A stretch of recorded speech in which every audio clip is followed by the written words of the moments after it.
sa purok namin. After 14 years, ito yung pinakamagandang setup ng garden nila.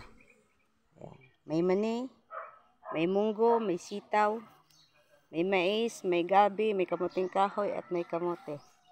Dito sa kabila,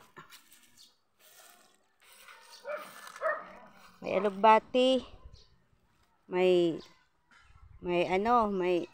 tinangkong or yung makilaw na dahon ng kamote. May herbal, ayan, asunting, gabon or sambong.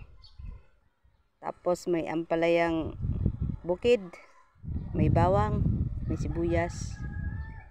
At mayroon din sa dulo, gamot din yon sa mga anan. Ayan po. Ang ganda ng pagkagawa ng garden ng aming purok.